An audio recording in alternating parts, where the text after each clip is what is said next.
your chance to be heard, pass by, spell out. Let me hear you loud, crowd. Shout it out real loud. Everybody wake up. Shout it out real loud. Everybody wake up. Wake up. No time for sleeping on the issues. This is Neutral Voices. We gon' deal with the issues.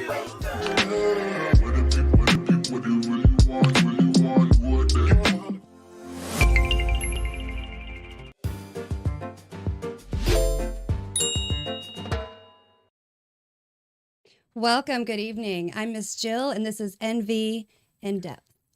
Tonight, we have a few guests with us regarding an event that is coming up that we want to put the word out for. But first, I want to give a few facts about a disease that we are going to be focusing in on this evening. A disease that affects all communities, this community right here, and something that we just want to raise awareness on. And as we go a little further in the conversation, you'll understand why we're raising this awareness. For a disease that affects approximately 100,000 Americans, this disease occurs in 1 out of every 365 Black or African American births. It occurs in 1 out of every 16,300 Hispanic American births, and about 1 in 13 Black or African American babies are born with this trait.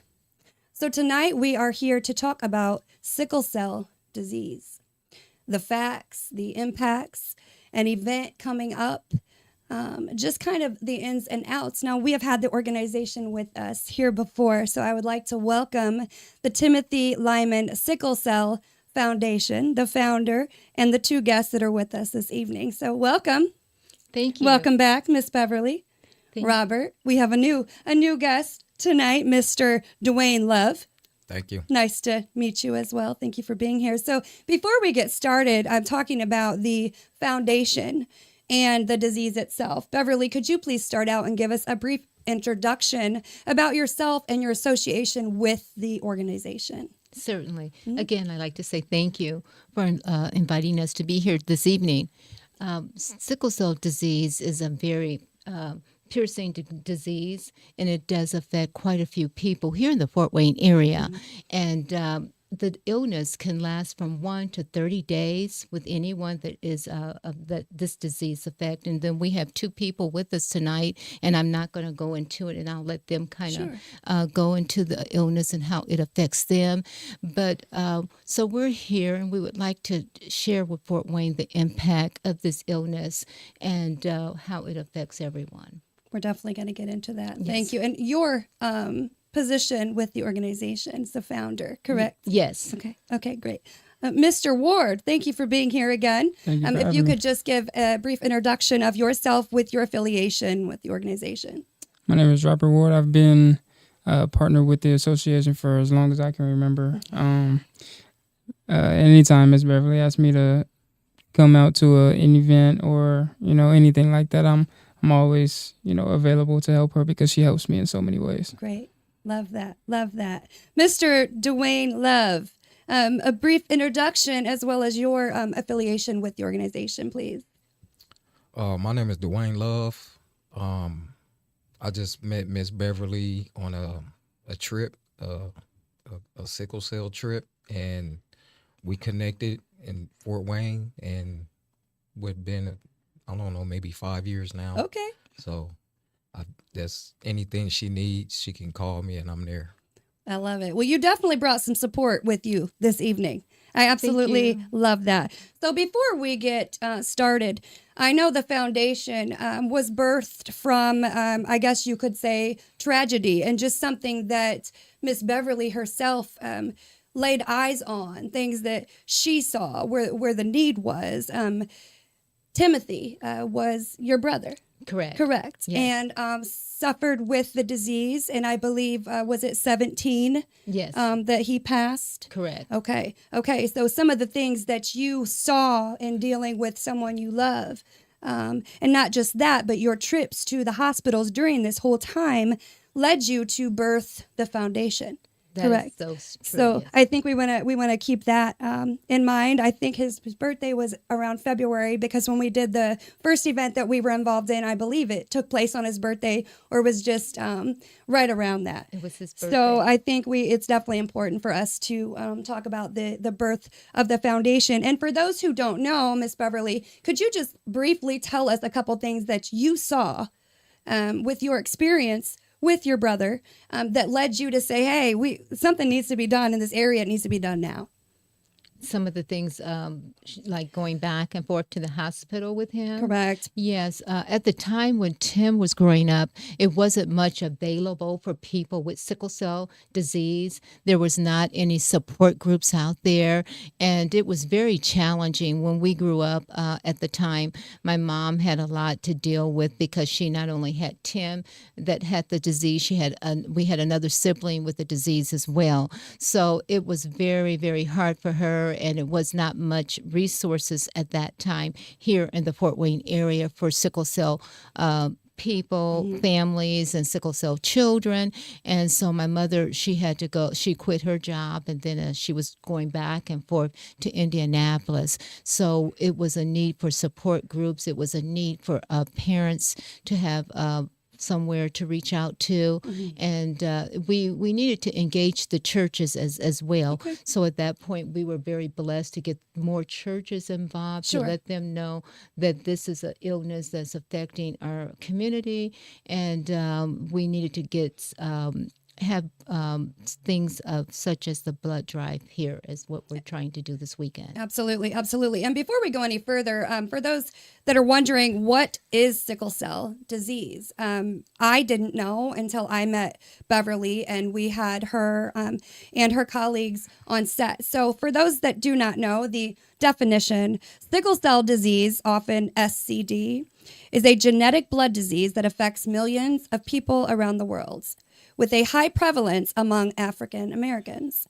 Patients with this disease can experience severe pain and often require blood transfusions as a form of treatment, sometimes every 3 to 4 weeks. So there's a brief description. But now we're going to kind of talk about how prevalent the disease is locally and why we have these events where we are asking for your blood, asking for your donations. So let's start out talking a little bit about the event, which is coming up this Saturday. I believe that is the 28th, correct? Correct. And it's from 10 a.m. to 2 p.m.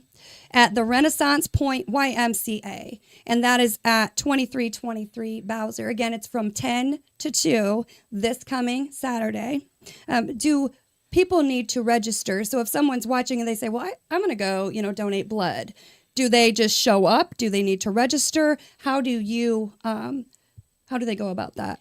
You do not have to register. We do have it available that we can have walk-ins, Okay. but it is great to have folks register so we can have a gauge and have enough people, lobotomists there to draw the blood. Okay. And so we prefer if you can register, but then if you're just waking up and decide, I want to register, I want to donate blood, by all means, please come out and donate blood. Okay. Let's talk a little bit about what to expect. Robert, you were at the last event. I was there. Neutral Voices was actually there covering the event. So if you could kind of give a little explanation of what people can expect. So if this is the first time I've been to a blood drive in general, and I walk in, what am I going to see? What can I expect from the event?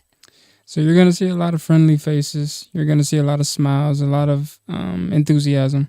You're going to see the nurses and phlebotomists on board, and they will have, tables that you can lie down in, and afterwards you can have snacks. We have water bottles for, just to get the blood flowing, and just whatever you need. We have T-shirts. They had giveaways last time. Yes. So it was a lot of fun. Great. I absolutely love that. I also saw that the Community Harvest Food Bank, are they on board again this year with Let's talk about that a little bit and their affiliation. Yes, we're very, very blessed again this year.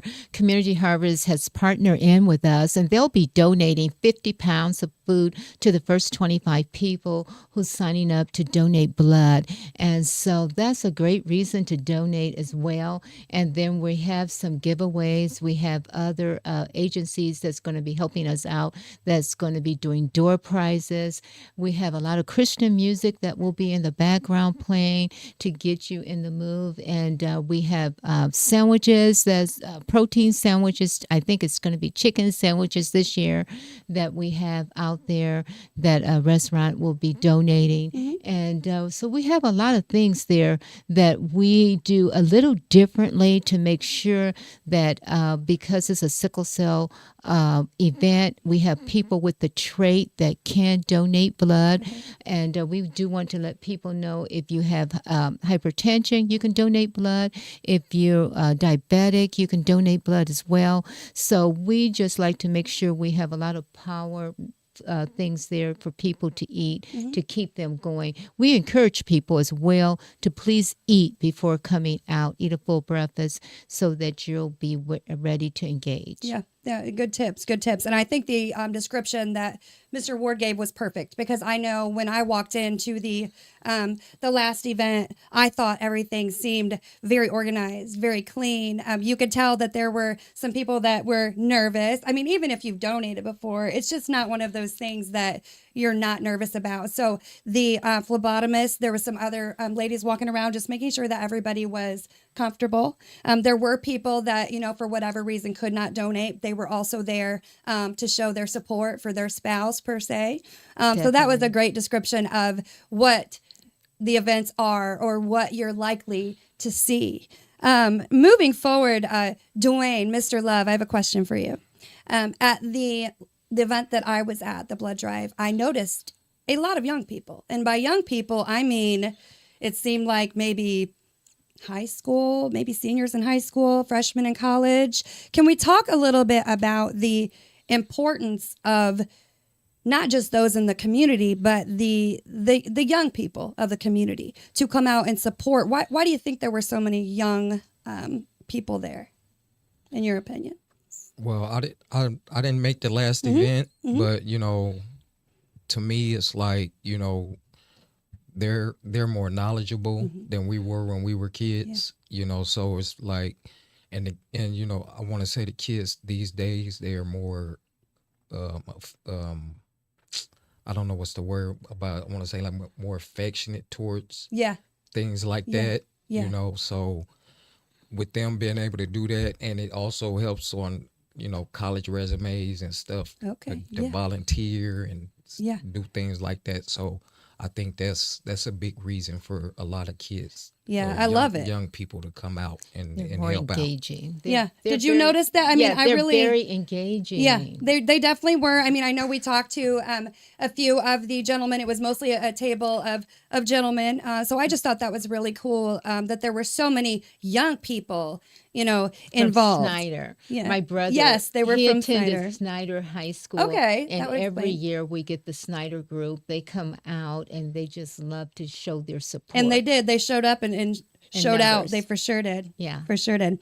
So something that I noticed on the fact sheet and just in a little bit of my research is the wait for blood. So I think I saw somewhere where the average, they called it patient, the average sickle cell patient can often wait 12 hours in the hospital just to find a match, someone that is, what's the word, compatible? Is that the word? Is that accurate? 12 hours? Sometimes there is a long wait for some patients, and that's very unfortunate, and especially when the blood is low out there. So that's one of the reasons why that we try to encourage the community to come out and donate blood. We think it's very important for the brown community to get out there, the African Americans, Okay. the Hispanic folks, and the Latinos, and everyone to come out and donate blood. Our percentage of donating blood is a little less than 5%. So we're out here, we're encouraging the churches, we're encouraging the people to get out there and start donating blood. A lot of people think it's very painful, but it's like a pinch, really. And I donate blood. I'm a trade person, and I get out there and I try to donate my blood each time. And sometimes I do have a little challenges because of my condition. Okay. But I think it's important. But Robert can probably do a little bit more expanding on that as well. Can't you, Robert? Yes. So when I was younger, I did monthly blood transfusions, and on those days, I would have to be at the hospital around 7 a.m. And a lot of times I wouldn't leave the hospital until about 7 p.m. Okay. And a lot of times it was because the wait was so long for the blood to find, because I have a rare blood type. So now that I get red blood cell exchanges every 3 months.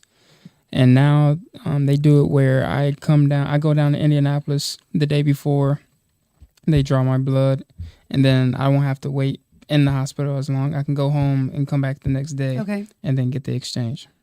Wow. That's a lot. And as you were talking, Beverly, I thought of something. So I'm thinking of what it would look like if there were no Timothy Lyman Sickle Cell Foundation. There were no blood drives. There were nobody donating blood. No diversity. So Red Cross. let's talk about, you're talking about the wait for something that you know is there or is going to come.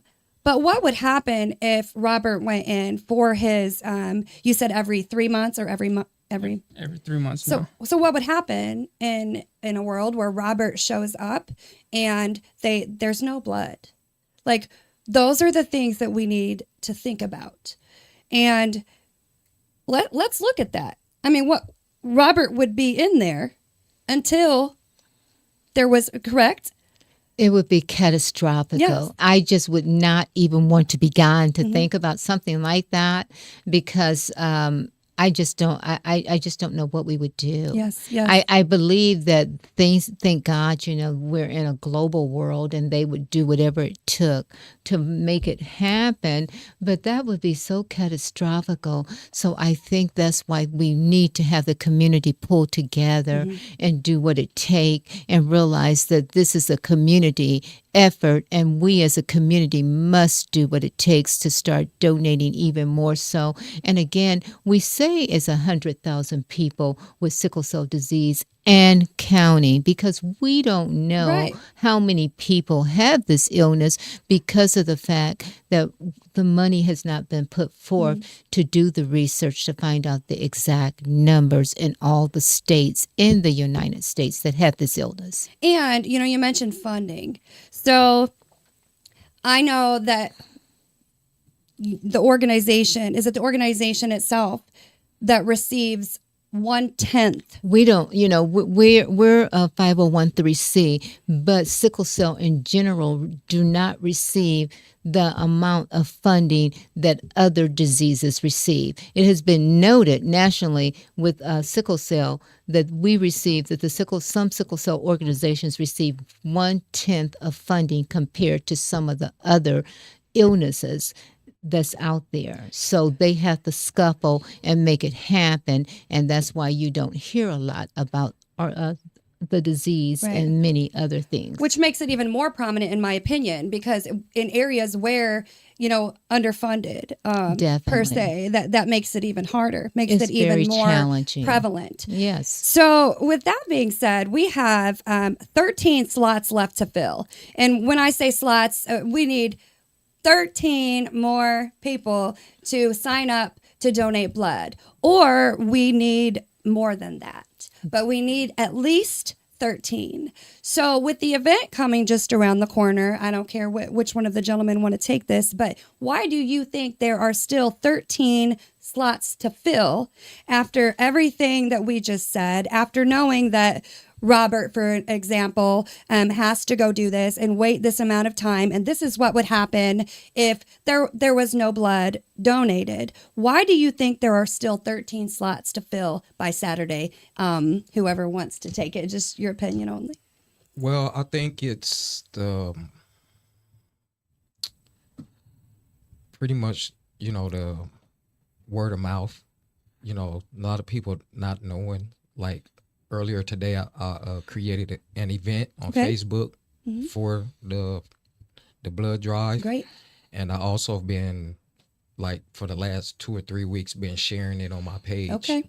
So, then it's been shared from my page onto a friend's page. So we're trying to get it out there. It's just, people have to get up and get out there and Sure. and want to make it happen. Sure, absolutely. Robert, what are some of the rebuttals that you hear? Like, do you ever tell people about the event and they're like, "Oh, I don't donate blood," or "I'm not doing that. I'll come support you, but I'm not going to donate," which is fine. I mean, we can't take people. We would love for people to go out of their comfort zone, and by people, I mean myself, because I'm 45. I've never donated blood. When I was younger, I was little, so you had to be a certain weight. So then when I got older, I didn't have to worry about the weight because I definitely was within that requirement. But I'm deathly afraid of needles, and not just that, but shots of any kind or anything going into my vein. It's just a massive fear. So I know that we need to provide this. I know that I need to do my part in the community, and maybe you'll actually see me rolling out my sleeves on Saturday. I hope and pray. But the rebuttals, I want to know, like, what you guys hear. That's definitely the biggest one I hear. Definitely so. People are afraid of needles. Yes. And I just think you should come out and try anyway, because phlebotomists have a way of getting to people, making them comfortable. Yeah. Tricks to make you not feel the needle as much, because it's a needle. It's obviously it may hurt, but Right. Once the needle is in, once you're in the vein and you're getting the blood, after that you're just sitting there. Yeah. You don't feel it at all. It's that initial. That is. So yeah. The initial pinch. And keep in mind too, this group that's doing it and every group that's doing for the blood drives is a pinch. It's a skinny needle. They're using the smallest needle out there. And I am petrified of needles as well, but it's a need. You're saving, you're helping people. One person that's donating blood here, this will help 3 people. Yeah. You're going to bless 3 people, okay? And so it's a pinch. It's nothing really, really hard. And if you're diabetic, it's a pinch like what the diabetics do. And they're using the smallest needle out there to help to draw the blood. So it's not like they're going to go into the drawer and they're going to look and say, we got this real big needle. Right. Let's go for it. Yeah. So but the biggest thing I hear from the really, really big people is, I'm scared of needles. Yeah. So it's not a big needle that they're going to be using. It's going to be a small needle, and they use the smallest needle they have. And so it takes a little bit more time to draw the blood from the person. Like, they could use a large needle and it wouldn't take like maybe 10 or 15 minutes it takes about maybe 10 minutes or so to pull the blood from you, but they're using a really dinky needle. So it takes a little longer. Yeah. To come it's not that the discomfort is really not that bad. And when you were saying this, so it made me think, like, if this were my mom or my dad or my daughter who needed the blood, I would take pricks everywhere, no matter how bad it hurt, because we would. I mean, for our kid, anybody we love, I do it for our dog, whoever we love that needs blood, it doesn't matter the size of the needle. So again, this is where we as a community, myself included, need to put ourselves in the position of others, praying that we'll never be in that position, but also praying that and having faith that if we were in that position, there would be people out there willing to take those pricks for us. And it's so needed. It is so needed. Absolutely. moving forward a little bit, I know that part of the organization, or big part, is education. Because like Mr. Love said, sometimes they don't go to the event if they don't know about it. So part of our job, again, like he said, is sharing it, get the word out. That is why we are here right now, not to just get the word out about the event, but to, again, stress the importance of the community as a whole coming together. This is 13 slots. Like literally there are 13 people probably in this room right now. And again, if this goes over the 13, that's fine. But we need at least the 13. Like I would love to make that our goal, that by Friday, Miss Beverly has so many people lined up to come that we need to ask the Community Harvest Food Bank for some more. For an upgrade. So just from each of you, Beverly, if you would go first and just kind of look into the camera and talk to the community and ask them to come out and stress the importance. I'll have you do that, and then we'll just move to Robert, and then also Mr. Love. We'll have each of you. Certainly. Again, we would like to thank everyone at this point for taking the time out and registering, because we gratefully appreciate everyone that has registered to this point. But we do need your help. We have 13 slots at this point that's available, and we do have room for walk-ins. So we need Fort Wayne. I need everyone out there that has the availability, and even if you don't have the availability, we need your support. We don't do these blood drives often, but we need everyone out there to come in and band together and help us. We need your blood. We need your support. We're going to have a wonderful time. We got a lot of things planned to support each other. So we're looking forward to seeing you this Saturday at the Renaissance Y from 10 to 2 p.m. So come on out and meet us, meet some of our board members, meet the alphas. They're going to be there, and we're planning on having a great time. And so we're looking forward to seeing you. Thank you. Go ahead. Just for myself, and I believe Mr. Love can vouch for me, every time a sickle cell patient goes to the hospital, 9 times out of 10, we need a blood transfusion. So without your blood, we can't get that, and we will have to stay in the hospital for longer. In my opinion, is you can spend 1 second of pain dealing with the needle to save a person from dealing with the pain of sickle cell, which can last up to 30 days. And a lot of times in my case, it lasts at least 2 weeks.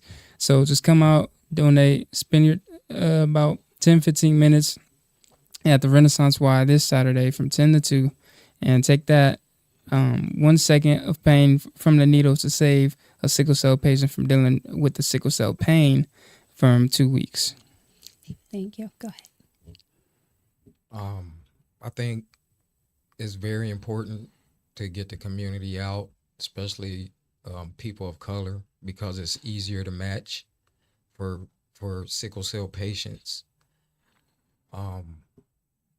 So for the community to come out and to help donate, it is like Robert said, it'll help us, because I suffer from sickle cell. I was diagnosed at birth, but yeah, because pretty soon I know I'm going to need a blood transfusion within the next week or so. So it's just very important to get the community out and support sickle cell. Thank you for sharing that for all of you. And, it truly does take a village to accomplish anything. So in this case, and in all cases where we're reaching out, asking the community for help, we need to be the village. 13 people. That's just a very, very minuscule part of the village. So as you were all speaking, and thank you for sharing that you were also diagnosed. So that also explains a lot of your passion. The village, 13 people. We going to do it? We are going to do it.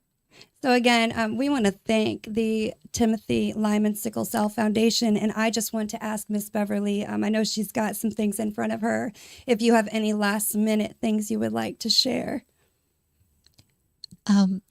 We need your blood, so please come out and help us. we're going to have a wonderful time on Saturday. So we need everyone to come on out and be with us. We have some other events that we will be doing. We have some winter blood drives that we're planning on doing. We're hoping to do a conference soon, but we need your support. So please come on out and be with us. Have a great time with us. And again, keep in mind, not only will we benefit from this from this blood drive, but every 2 seconds, somebody here in the United States need blood. So just come on out and support our sickle cell folks and support everyone else in the United States. And besides, you're going to have a great time. You're going to meet some of our board members. You'll meet some more of our sickle cell folks, the alphas, and African American. I don't know if the African American folks will be, the African American healthcare will be out there or not, but you'll meet some of our folks will be there. So come on out and have some fun. Thank you. Beverly, Robert, Dwayne, I thank you for being here, for sharing your journey and your passion with us. To the community, we need you to come out on Saturday and be the village. If you cannot make it, we will have the event on our Facebook page, Neutral Voices. Please share the event. So even if you cannot make it for any reason, you can share with other people who may be able to do so. So we hope to see the entire village out Saturday, September 28th from 10 to 2 at the Renaissance YMCA 2323 Bowser. And we remind you to always protect your mind, and we will see you next time. Great. Thank you. A podcast by Neutral Voices Media. Your opinions important, so you gotta speak out. Don't let your chance to be heard pass by. Spare not, let me hear you loud, proud. Shout it out real loud. Everybody wake up. Shout it out real loud. Everybody wake up. Wake up. No time for sleeping on the issues. This is Neutral Voices. We gon' deal with the issues.